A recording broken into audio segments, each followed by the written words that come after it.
তৃণমূলের কোর কমিটির মেগা বৈঠক অনুষ্ঠিত হলো বোলপুরে তৃণমূলের দলীয় কার্যালয়ে। এই কোর কমিটির বৈঠকে উপস্থিত ছিলেন বিধানসভা ডেপুটি স্পিকার তথা বীরভূম জেলা তৃণমূলের কোর কমিটির চেয়ারপারসন আশিস ব্যানার্জি, তৃণমূল নেতা অনুব্রত মণ্ডল, জেলা পরিষদের সভাধিপতি কাজল শেখ, লাভপুরের বিধায়ক অভিজিৎ সিনহা, বোলপুরের বিধায়ক চন্দ্রনাথ সিনহা, বীরভূমের সাংসদ শতাব্দী রায় এবং বোলপুরের সাংসদ অসিত মাল। তবে এই কোর কমিটির বৈঠকে অনুপস্থিত ছিলেন সুদীপ্ত ঘোষ। জানা গিয়েছে, শনিবারের বৈঠকে যে সিদ্ধান্তগুলো নেওয়া হয়েছে সেগুলি হলো পরবর্তী কোর কমিটির বৈঠক 26শে জুলাই বোলপুর পার্টি অফিসে অনুষ্ঠিত। সেই দিন জেলা কমিটির বৈঠকও হয়। 21শে জুলাই তৃণমূলের শহীদ দিবসে বীরভূম থেকে সর্বাধিক লোক ধর্মতলায় যাবে, আর সেই বিষয়ে আলোচনা হয়েছে।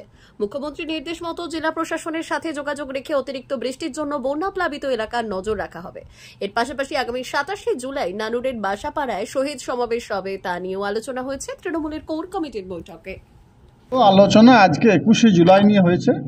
21শে জুলাই নিয়ে বিগত দিনে বীরভূম জেলা থেকে যে লোক যায়, মামাটি মানুষের সৈনিক যারা যায়, তার থেকেও বেশি সংখ্যক লোক নিজেকে টার্গেট হয়েছে। বীরভূম জেলার বিভিন্ন এরিয়া দিয়ে ট্রেন প্রবাহিত হয়, ট্রেন যাতায়াত করে। সর্বত যে এরিয়া দিয়ে ট্রেন যায় সে এরিয়া দিয়ে বাসের কোনো ব্যবস্থা করার প্রয়োজন নেই। তাই যে এরিয়াগুলো আছে 7-8টা ব্লক আমরা চিহ্নিত করেছি, সেই ব্লকগুলোতে আমরা বাসের ব্যবস্থা করব।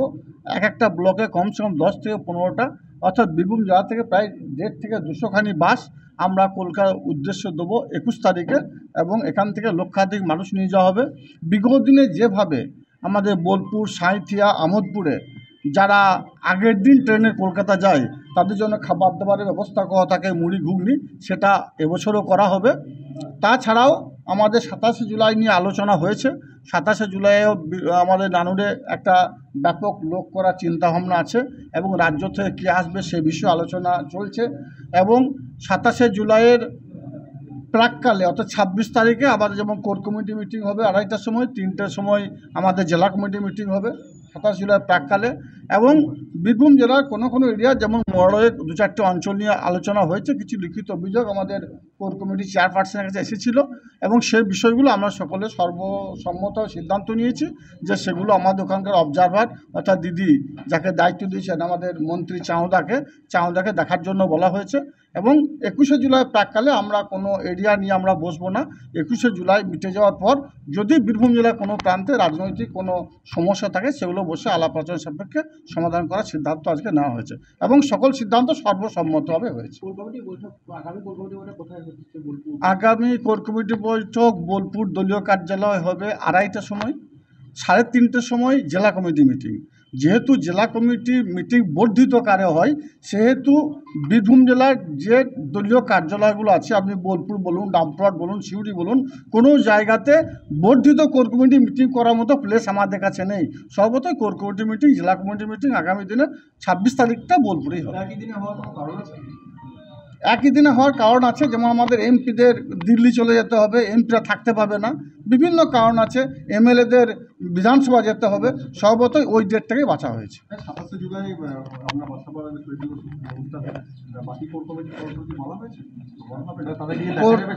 বিগত দিনে কোর কমিটি মিটিং আলোচনা হয়েছে।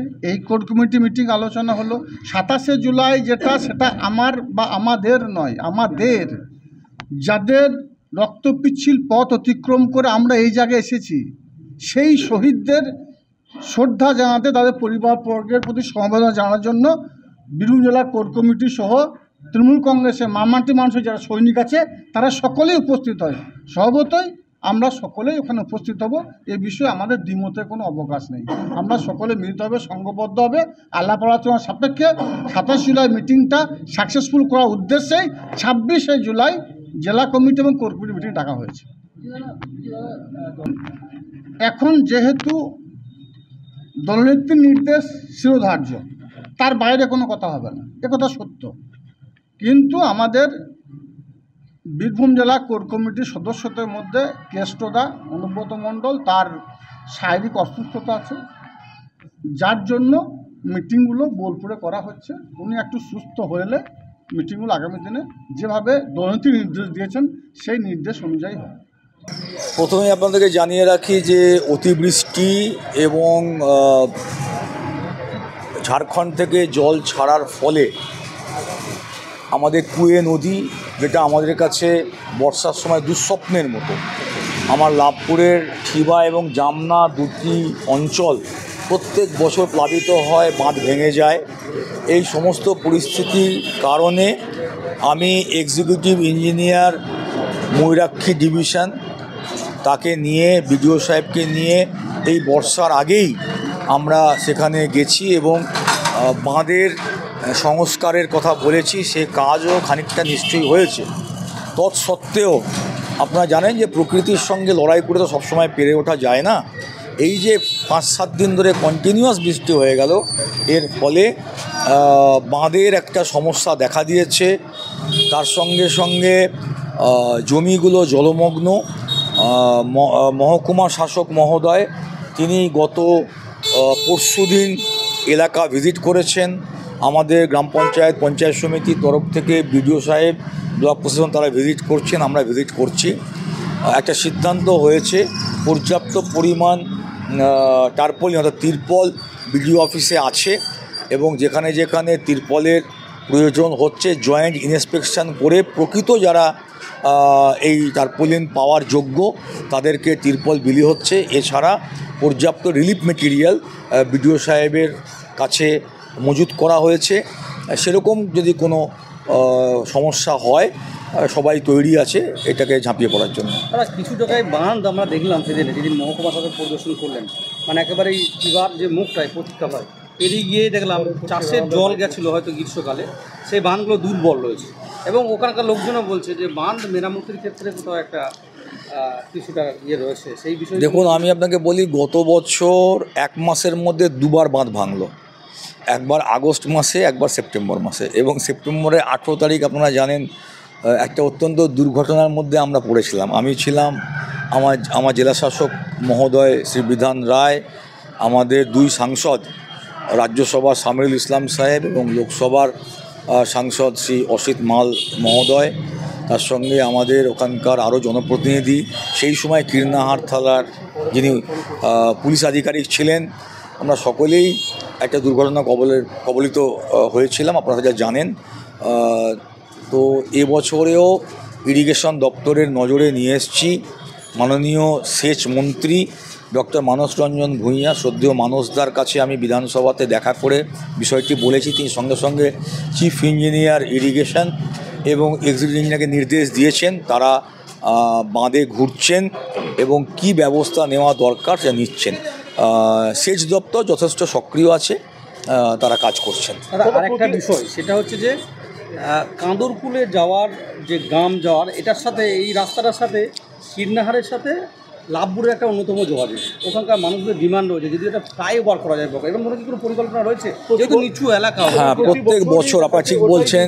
ওখানে একটি ক্রসওয়ে আছে, সঙ্গে নদীর ধারে একটি মা কালীর মন্দির আছে, আপনারা নিশ্চয়ই দেখেছেন। এবং সবটাই মন্দিরটিও ডুবে যায়, রাস্তাটিও বন্ধ হয়ে যায়।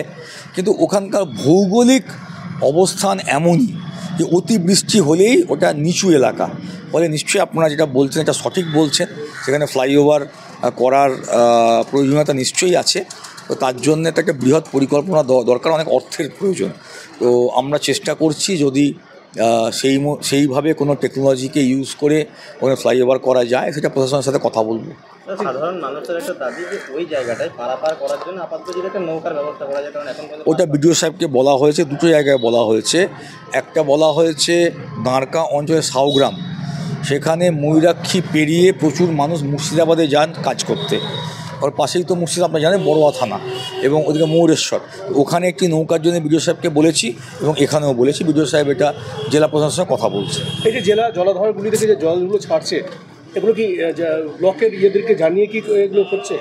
না, এটা তো আমাদের জেলা প্রশাসনের ডিএম সাহেব নজর রাখছেন এবং তিনি সংশ্লিষ্ট দপ্তরের সাথে কথা বলছেন। কিন্তু আপনারা জানেন যে এই নিয়ে আমরা বারবার আমাদের রাজ্য সরকারের তরফ থেকে বলা হয়েছে, ডিভিসি যেভাবে তাদের ইচ্ছা মতো জল ছেড়ে দিচ্ছে, এতে করে পশ্চিমবাংলার মানুষের খুব ক্ষতি হচ্ছে। মাননীয় মুখ্যমন্ত্রী প্রতিবাদ করেছেন এবং রাজ্য সরকারের তরফ থেকে এই বিষয়ে বারে বারে তাদের কাছে অনুরোধ করা হচ্ছে, কিন্তু তারা কোনো অনুরোধ রাখছেন বলে আমাদের কাছে খবর নেই। এদিকে ডেলিভারি কি মানে ইচ্ছাকৃতভাবে করা হচ্ছে বলে মনে করছেন? হ্যাঁ, হতেই পারে, যেখানে মাননীয় মুখ্যমন্ত্রী বিষয়টি বলছেন এবং আমরা যথেষ্ট সারা বাংলার মানুষ এটা নিয়ে চিন্তিত, কিন্তু ডিভিসির তো কোনো রকম তারা এই ক্ষেত্রে বাংলাকে সহযোগিতা করছে না।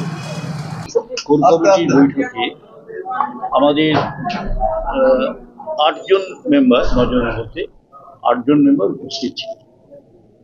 একজন সুদীপ্ত ঘোষ, তিনি আগে জানিয়েছিলেন যে তিনি থাকতে পারবেন না, বোধহয় কোনো একটা বিষয়ে বাইরে আছে, তো সেজন্য 8জন মেম্বারই ছিলেন। আমরা আজকে যে মিটিংয়ে আলোচনা হলো সেগুলো মুখ্যত আমাদের মাননীয় মুখ্যমন্ত্রী মমতা বন্দ্যোপাধ্যায়, তিনি বন্যা পরিস্থিতি নিয়ে কোর কমিটিতে আলোচনার কথা বলেছেন।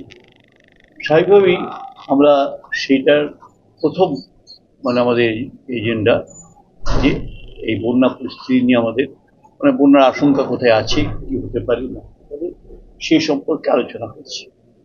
দ্বিতীয়ত হচ্ছে যে এবং তার যে প্রস্তুতি, প্রশাসনের সঙ্গে আমরা যোগাযোগ করব এবং ডিএমসির সঙ্গে এই বিষয় নিয়ে আলোচনা করব। এই একটা বিষয় আমাদের হচ্ছে। দ্বিতীয় হচ্ছে আমাদের 21শে জুলাই লোকজন এখান থেকে ব্যাপক যাবে, এমনকি প্রায় 100-র উপর বাসও এখান থেকে যাবে। ট্রেনে তো যাবেই, সমস্ত আগের দিন থেকে রাজ্য কমিটির সিদ্ধান্ত অনুসারে, এমনকি বাসের স্টিকারও পাঠিয়ে দেওয়া হয়েছে, গাড়ির স্টিকারও পাঠিয়ে দেওয়া হয়েছে, সেখানে যাতে গিয়ে আমাদের কর্মীদের কোনো অসুবিধা না হয় সেই বিষয়টা দেখা। 21শে জুলাই নিয়ে সার্বিক আলোচনা হয়েছে। আমাদের এছাড়া সাংগঠনিক কিছু কিছু বিষয় ছিল যেগুলো প্রেসকে বলার নয়, সুতরাং সাংগঠনিক সেই বিষয়গুলো আমাদের কোর কমিটির সদস্যদের মধ্যে দায়িত্ব দিয়ে দেওয়া হয়েছে। আর 27শে জুলাই আপনারা জানেন যে বাসাপাড়ায় সুইচপুরের যে ঘটনা, সেখানে নিয়ে সভা হয়। 27শে জুলাই সেই সভাটা, এই হচ্ছে আজকের বিষয়। 27শে জুলাই সবাই কি কোর কমিটির সবাই থাকবেন? 27শে জুলাই যে সভা, দেখুন এটা তো বলা খুব কঠিন, কার কোন কাজ করে যাবে, কি করবে, কার কোন ব্যস্ততা হবে সেটা জানি না, তবে কোর কমিটি সদস্যরা থাকবেন এটুকু আমরা বলতে পারি। 24 ঘন্টা আগে স্থান পরিবর্তন হলো বৈঠকের, বিশেষ কোনো কারণ? আচ্ছা, এটাও কি আপনাদেরকে বলতে হবে? এটাও কি আপনার বলতে হবে? এটা তো জেলা অফিস,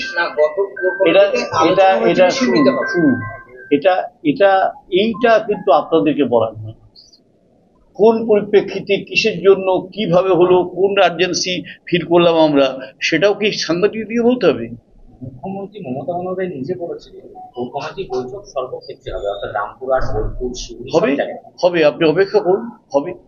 এর আগেও হয়েছে, আবারও হবে। কি কোনো একটা বিশেষ কারণে এইটুকু অন্তকে ভরসা রাখতে পারে না আমাদের, যে কোনো একটা বিশেষ কারণে আমরা সবার স্থান পরিবর্তন করতে পারি। 24 ঘন্টা আগেও করতে পারি, এবং কাউকে না জানিয়ে করা হয়েছে তা নয়, সবাইকে জানিয়েই করা হয়েছে। ঠিক আছে, বারবার শিডিউলটাই পরিবর্তন হচ্ছে, এটা হয়তো কাকতালীয় হয়ে যাচ্ছে, কাকতালীয় ভাবে হয়ে যাচ্ছে, তাই এটা কিন্তু কোনো উদ্দেশ্য খুঁজতে যাবেন না। পরবর্তী বৈঠক কোথায়, কবে? পরবর্তী বৈঠক 26শে আমাদের বলাই হয়েছিল। আমি তো প্রথম যখন দায়িত্ব পেলাম তখনই আমরা বলেছিলাম যে অভিষেক বন্দ্যোপাধ্যায়, মমতা বন্দ্যোপাধ্যায় যেটা বলেছে, মমতা বন্দ্যোপাধ্যায় বলেছে যে 2টো করে সভা কোর কমিটি করতে হবে, 1টা করে সভা জেলা কমিটি করতে হবে। সেই অনুসারে আমাদের একটা সভা হয়ে গেছে, এবং জেলা কমিটি কোনো সভা হয়নি। কোর কমিটি একটা সভা হয়েছে, আর একটা সভা বাকি আছে। সেই জন্য 26 তারিখে এই কোর কমিটির সভা কোথায় হচ্ছে? এইটা আপনারা আবার জিজ্ঞেস করছেন কেন? আমরা 24 ঘন্টা আগেও জানাতে পারি, নাও পারি। সুতরাং এটা ব্যাপার হচ্ছে যে সভাটা হবে এইটুকু জেনে রাখুন না, 26 তারিখে কোর কমিটির সভা হবে, এবং ওই একই দিনে জেলা কমিটিরও সভা। একই দিনে দুটো সভা হবে, সময়ের পরিবর্তন। অর্থাৎ একটা সভা হয়তো 1.5 ঘন্টা আগে হলো, 1.5 ঘন্টা। পৌরসভায় যে দুর্নীতির অভিযোগ উঠেছে এবং এইগুলো আজকে কোর কমিটিতে আলোচনা হয়েছে না।